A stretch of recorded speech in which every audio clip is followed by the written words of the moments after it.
All right. So good morning. Thank you very much for being here. Everybody else is still muted while I give a brief Dharma talk.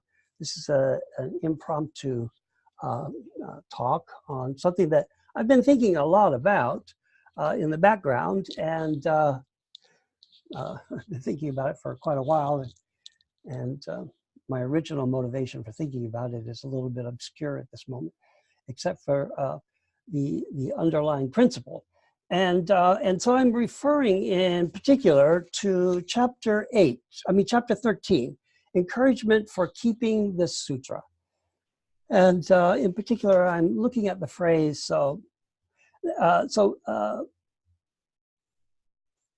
this is in reference to various bhikshunis, the women of the Sangha, inquiring about their prediction of future enlightenment.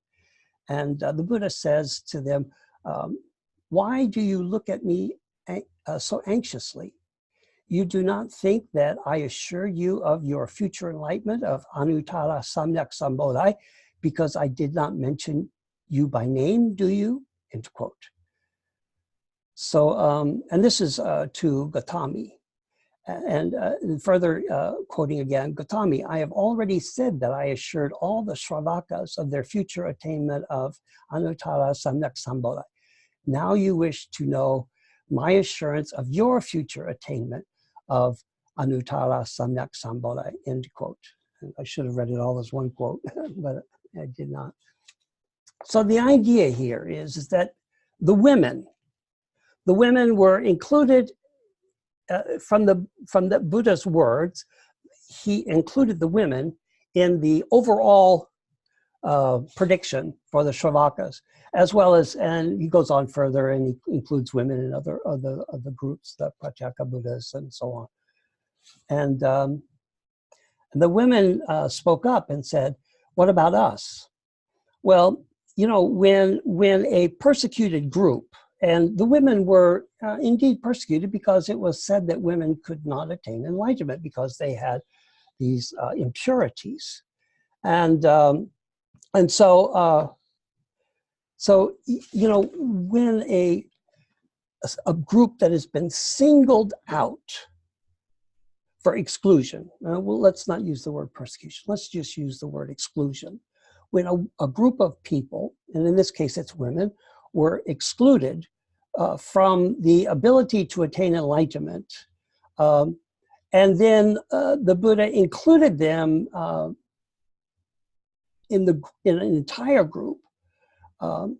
What the women, I think, were saying was that that may be, we may be included in that group, but we have been singled out as being specifically excluded from attaining enlightenment. So in that case, something different needs to be done. So rather than include a particular group that has been previously excluded as in a blanket way, in an overall way, the women were asking specifically about their own future enlightenment, to their own future Anuttara-samyak-sambodhi. And I think that this is important for us to consider on a daily basis, that when a particular group has been singled out for exclusion or been persecuted, that when an overall general freedom, I guess you could say, or a general inclusion is made, that general inclusion does not address the specific exclusion that that group has experienced. I hope that makes some sense. And in my mind, it sort of does. And I'm speaking in generality. So let me speak specifically, if I may, about certain things. So in our country, in the United States, Black people have been specifically excluded from various things. And in an overall statement of freedom, that freedom has not been equally distributed to all the subgroups that were specifically excluded. And so sometimes a special effort needs to be made. And I'm not going to get into the various ways that our legal system or our institution has tried to address the discrimination with things like, I forget what they're called technically, but you know, when colleges and universities need to make special arrangements and include certain specific percentage of minority or previously excluded groups. And it's just slipping my mind right now what the legal term for that is. And anybody can help me out with the legal term there? Raise your hand and unmute yourself or something. Mark, do you know what I'm searching for here? I think it's affirmative action. Yes, that's it. That's it. Thank you. Affirmative action. So, you know, it's not perfect, and there are many reasons to perhaps disagree with it. But the idea is that when a specific group has been targeted for exclusion, how do we ensure that an overall, a general blanket inclusion actually does include the specific group that has been excluded? And I'm thinking here also of you know, specific rights for gays and lesbians and transgender people. Also, you know, that one hits home to me on a personal level, although I, in a way, I'm outside of that because I really don't care personally. None of it affects me so much. I don't have to worry about employment discrimination. I don't have to worry about I don't have to worry about a lot of things for discrimination. I'm not getting married, so that's not an issue. But there are many people who are impacted by not being specifically included and addressed. And so, you know, when a specific freedom is granted to everyone, when a group has been specifically excluded, sometimes it's incumbent to make a specific effort to ensure that the previously excluded group is included. So I'm going to, everybody can unmute yourself. Since I muted Juan, I have to unmute him. So, let me move on for discussion, if I may. Make sure that people understood what. Oh, hey, Hossein. Bonjour. Comment ça va? You're muted.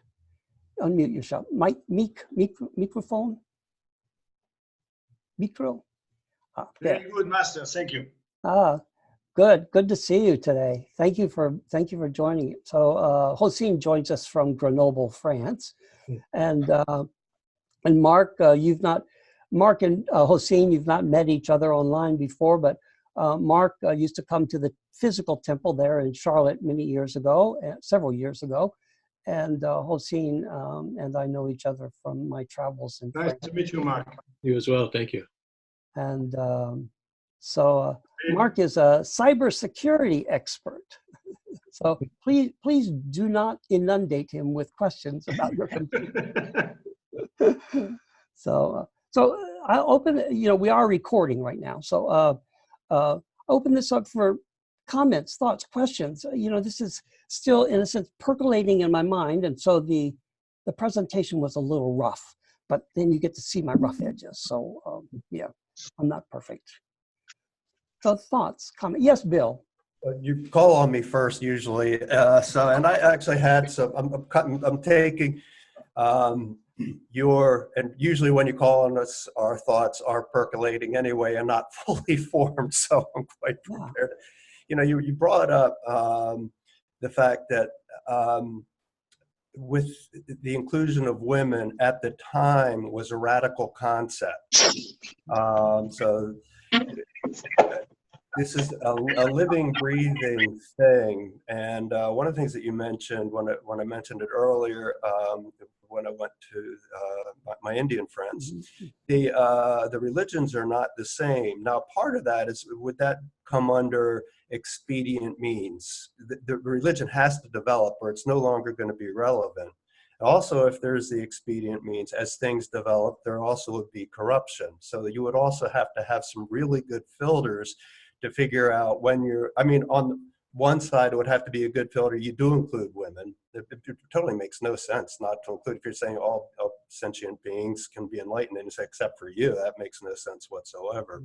But then you also have to have your own filter might say, no, you're wrong because you're fighting against the norm. There's also the things where you have to figure out if you're wrong or if the teaching is incorrect. And I guess sometimes it might be incorrect for you, if that makes any sense whatsoever. So those are my half-baked, but it was just something I was thinking about. As some religions, you can't be a fundamentalist. Well, maybe you can, and I'm wrong on that, but it has to be a living, breathing thing. But it's also the filters that you need when those things are correct and incorrect. Yeah, it's a complicated issue. In Buddhism, there are still Buddhist groups that exclude women. Right. So it is a modern issue, even though it has its roots in antiquity. And I thank you for sharing that. I know that you have about maybe 5 minutes left with us, so I appreciate sharing that. Anybody else have thoughts? Mark, do you have some thoughts on this?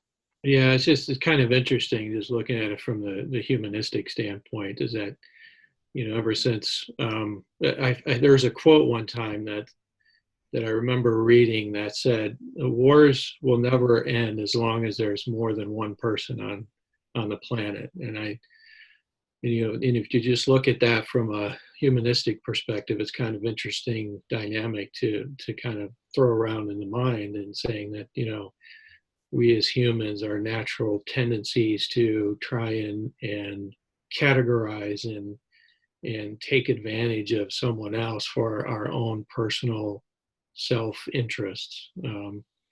And so, whether it's religion, whether it's society, whether it's a particular peer group, whether, it's a particular corner of the world. And I know we've been battling with this from a human perspective ever since, we started walking this planet, so to speak.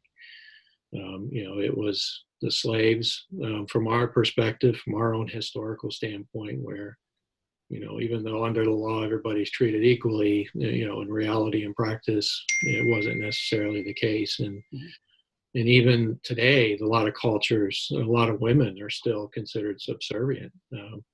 It's kind of interesting. Even the Japanese culture, I remember living over there in Japan, and I saw that women were treated significantly different than men. And even to this day, that's still the case. And India is the same way. And then over in the Middle East, if you don't grow up in the Middle Eastern culture, whether you're a man or a woman, anybody outside of that culture is treated completely different. So it's just interesting that as we continue to evolve as humans, we still struggle with this fundamental concept of truly treating everybody as equals instead of trying to always get the upper hand on somebody else. And as a result of that, telling them what they can and cannot do as it relates to societal norms.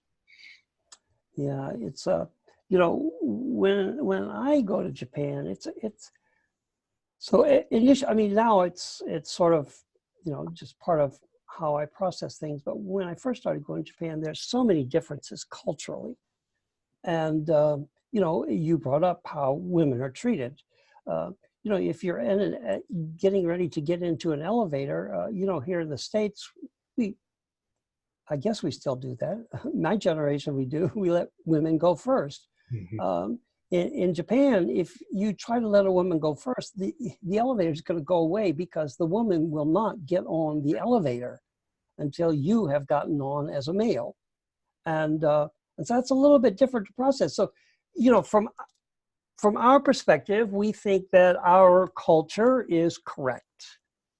In Japan, they think their culture is correct. In France, everybody thinks their culture is correct, reasonably. I mean, we may have various disagreements with our culture, but basically we operate from the perspective that our culture, and in the United States, I think we're pretty liberal, speaking generally, and our approach to religion is so radically different than in Japan. Here we take our religious practice somewhat seriously, you know, and it's different from even in France. You know, our approach to religious practice. We are a society that participates in religion. We are not passive observers of religion. And yet, that was not the way it was here in the United States in the 50s. In the 50s, Protestant religion was principally an observing practice.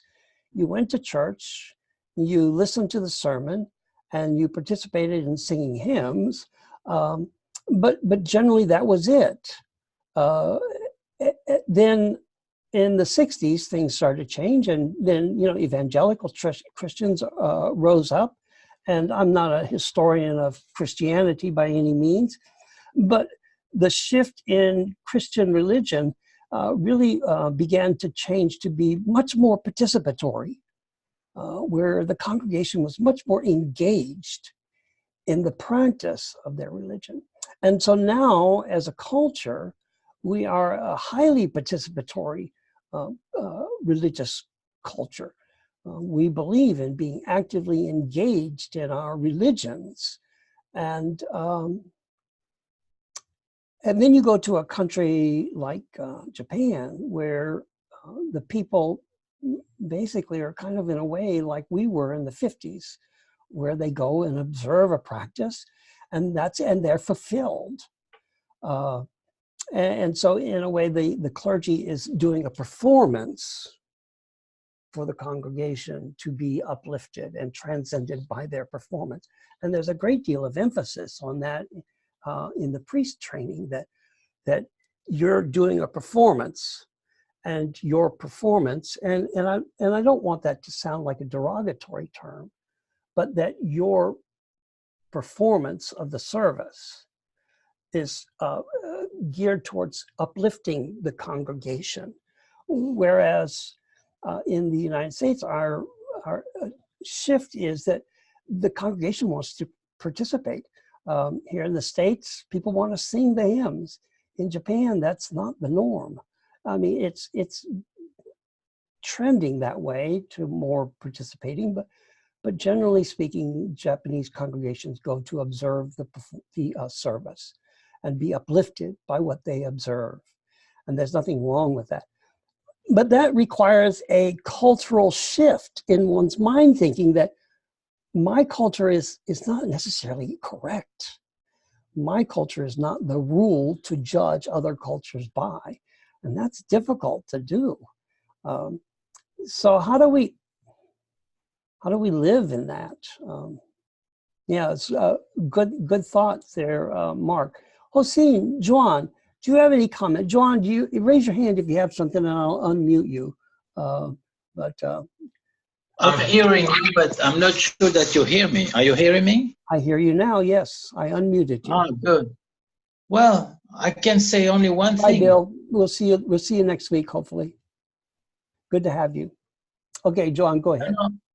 I was saying one thing very simple with all that story of respecting men, respecting women. I think that very simply, in any culture, must respect simply that one thing is valid for one should be valid for the other one. And it's so simple, you know. Makes sense, doesn't it? You know. But when you have excluded a group, when you've specifically excluded a group, will they feel equally accepted just because at a blanket statement, everybody is respected? So you've got one group that's been disrespected, perhaps, and now you're saying that everybody should be respected. Will that disrespected group actually feel the invitation and the respect that you're wanting to give them. And my position, and actually, you know, from the sutra, is that no, that's not necessarily the case. That sometimes a group that's been specifically excluded for something needs to be explicitly included. And I don't know if that is understandable. Hossein there, I don't have Google Translate going, so I understand you very well. and what are your thoughts, Hossein? Sorry? Your thoughts, what are you thinking? About this term. About this idea, yes. I agree. You're right. Mais qu'est-ce que tu penses? Qu'est-ce que tu penses de l'idée, quoi? Qu'un groupe exclu doit réêtre inclus, c'est ça plus ou moins. You mean that a group that is excluded of a situation, the Lotus Sutra says that it should be re-included. That's what you say, Well, I'm just reading the sutra, and the women of the Sangha made a specific request to the Buddha about their own enlightenment, their own future Anuttara-samyak-sam-bodhi.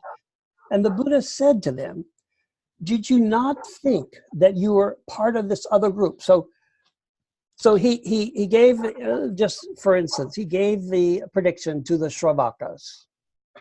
And amongst the Sravaka group, there were women, okay? But they were women? Yes, there were women in the Sravaka group, okay? Okay. But previously, women had been specifically identified as unable to become Buddhas because of their impurities.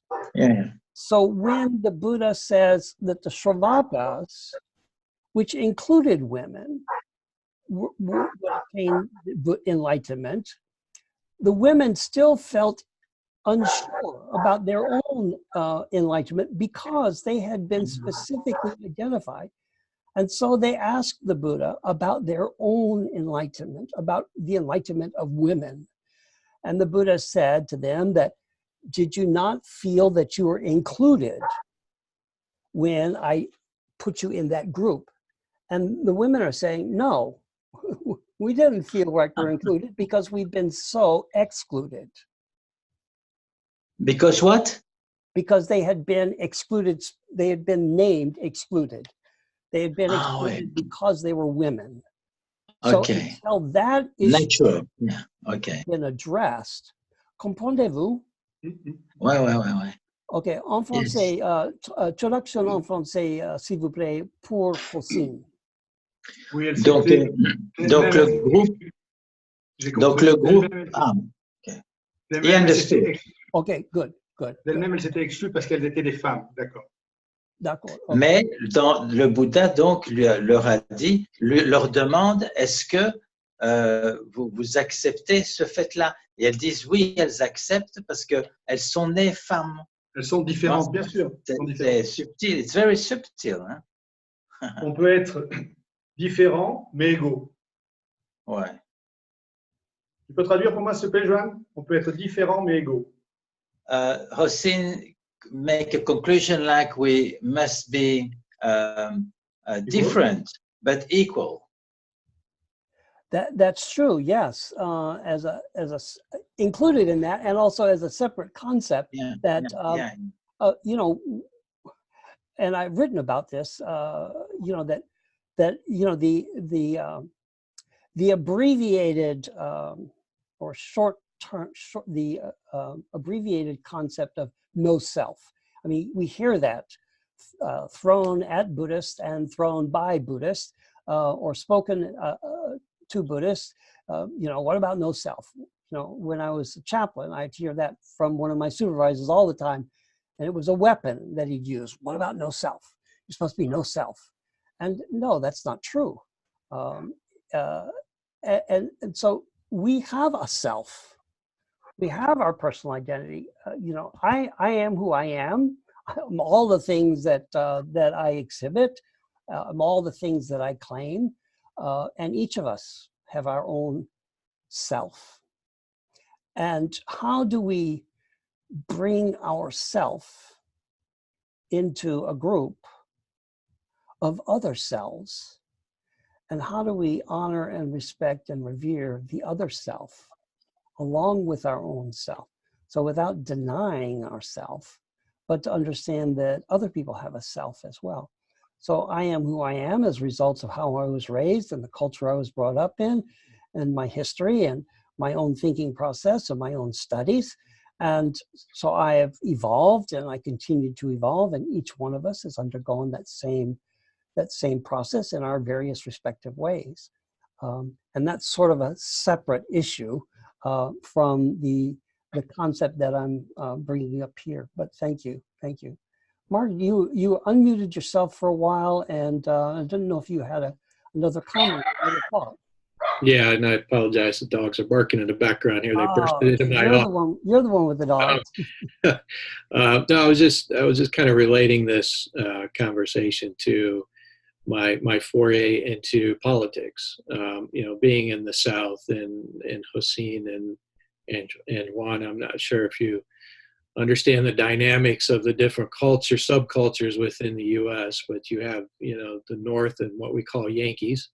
And then we have the South, which have a lot of different names to them, but we'll be nice and just say Southerners. But we're also in the South, you get the classic, what they call the Bible Belt. And so it's literally the concept of you have a church on every street corner. And if you drive around the area, it's close to that.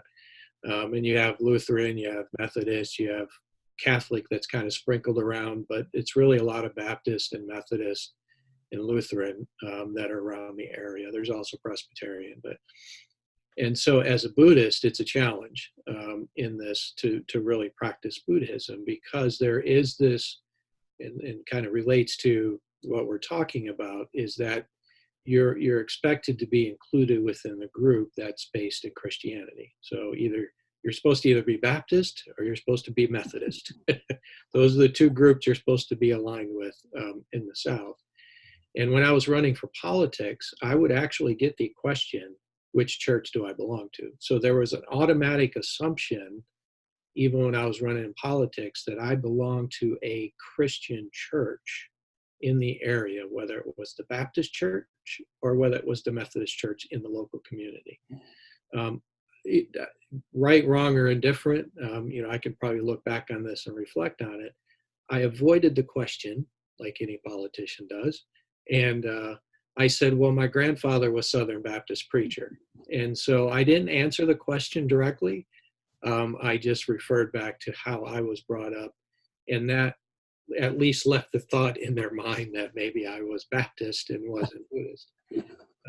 But it was a struggle, because once I did get elected, people did actually find out that I was Buddhism. And actually, when I was sworn in, I changed the oath of office to remove "So help me God," and I didn't put my hand on the Bible. I actually had the Lotus Sutra with me, and I put my hand on that. And people in the crowd were waiting for it, "So help me God" at the end.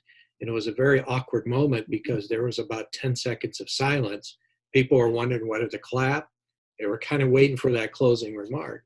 And I had to say, okay, that's it. And then everybody started clapping. So, but I did force myself to be included in that group by forcing myself into politics and actually, being recognized as, even though I'm Buddhist, I'm also a good person of the community, and I can help promote and encourage good things and do good things for the community. But it was a fight, and it was a transition, and it was a challenge, but it's one that, I can walk away and say that I did it.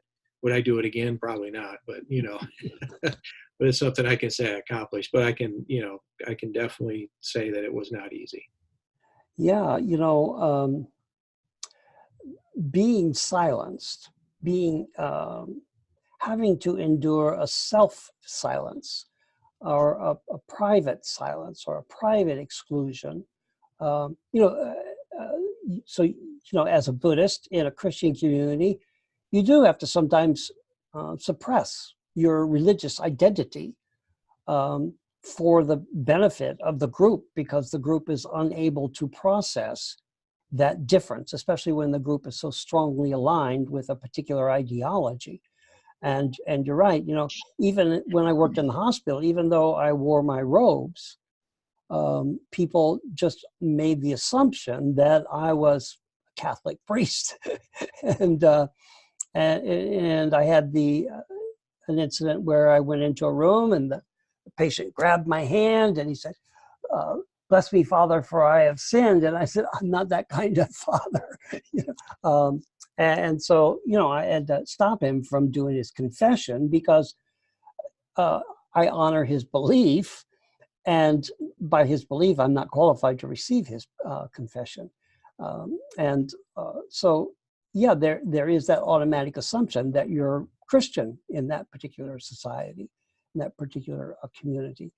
And so how do you matriculate, how do you move in that environment?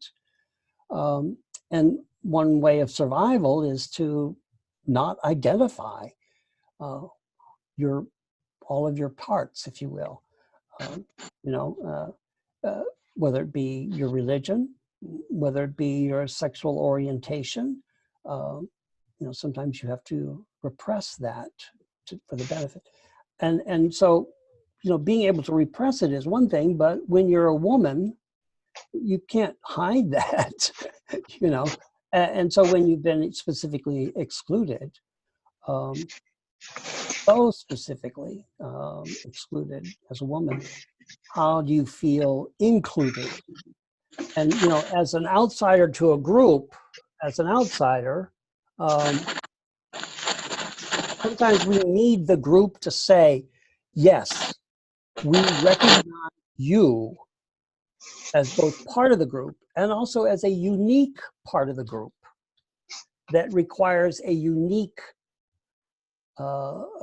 affirmation, if you will, or a unique identification of your rights. And so it's an interesting concept to think about because I think that we all suffer that in some way or another. I mean, I could certainly say that as a gay man, I have been required to hide that part of my identity.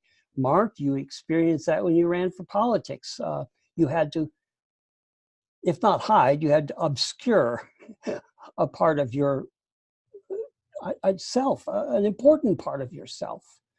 And so that's a challenge for us. And if we can take that experience, and I don't know enough about Joanne and Hossein to fully address their own issues, but if we can take that personal experience and say, this is what I experienced, and this is how difficult it was for me to matriculate in that environment and through that experience, how can I take my personal experience and with compassion begin to identify the difficulty that other individuals face as they try to matriculate through their unique situations in society. It's an opportunity for us to learn and grow as Buddhists, as humans. Okay, we're at time. And anybody have any final thoughts? And then I'll stop the recording. I like the idea of Mark, who said it's a challenge to be a Buddhist in our society. You're right, Mark. It's a challenge, a big challenge every day. Yeah, yeah, yeah. Thank you. Yeah. John, do you have any final thoughts? Well, I think that, let's say that every day we met something in opposition, like a difficulty to include somewhere, because there is always competition somewhere, there is always concurrence somewhere, there is always well, we belong to a group every place we are. But if you look very well inside, there is always somewhere that you have to do something, a challenge, to be in perfect harmony, to include there. This is quotidian life system always. It's more or less impossible that you can go somewhere that you 100% accept it and 100% include. I'm talking deeply in superficiality. Of course, it's easy, but we're not talking about superficiality. We talk about really relations, you know? Yeah. I think, wow, that's, you know. And so it's difficult for us. It's also difficult for others that we encounter as well. But I like the challenge, you know? Yeah. It's always, it's interesting, yeah. It's how we grow. Yeah, that's it. Yeah. Mark, any final thoughts? No, I just like to echo. I like the challenge too. I agree. That's definitely how we grow and how we learn. You know, if life was easy, it wouldn't be so challenging, right? And Yeah. I think we'd be bored. But no, I definitely agree. You know, I think that's the biggest challenge, though, is being able to then take what we learn, help educate others, either educate through our actions, through our words, or even just, you know, just through action. You know, that's always the second challenge, you know, just because we're so worn out just from what we went through. You know, yeah, finding the energy to keep it going is the challenge. Very good, very good. Yeah, the energy to keep doing it. That is a challenge too. All right, so let us close by chanting O Daimoku 3 times together, and then I'll stop the recording and we'll conclude. So, thank you all very much for participating today and for being a part of our discussion. So everybody, microphones on, Mark, and we'll make a big sound cloud. And so everybody chant together. Namu Myo Renge Kyo. Namu Myo Renge Kyo. Namu Myo Renge Kyo. All right, thank you very much. Merci beaucoup. Bye bye.